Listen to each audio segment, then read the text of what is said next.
கர்ம பலனை எதிர்பார்க்காத கர்மத்தை மட்டும் நிறைவேற்றுபவர். அப்படிப்பட்ட கர்ம யோகியை எவ்வாறு அறிவது மாதவா? விஷயா வினிவர்த்தந்தே நிராஹாரஸ்ய தேஹினஹ ரஸ்வர்ஜம் ரசோப்யஸ்ய பரம் திருஷ்டுவா நிவர்த்ததே. அன்பு பார்த்தா சுவையிலிருந்து விடுபடுவதற்காக சிலர் உணவையே தியாகம் செய்வர்.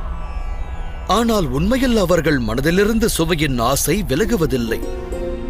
இருமடங்கு நஷ்டத்தையே சந்திப்பர். ஒன்று பலத்தை இழப்பது. எல்லாம் வல்ல இறைவனை அடைவதற்கு முயற்சி என்பது அவசியமாகிறது. அப்பணியை அவர் ஆற்றுவதில்லை. இரண்டாவது, எப்போதும் ஹிருதயமானது சுயநல எண்ணத்தினால் நிரம்பியிருப்பது.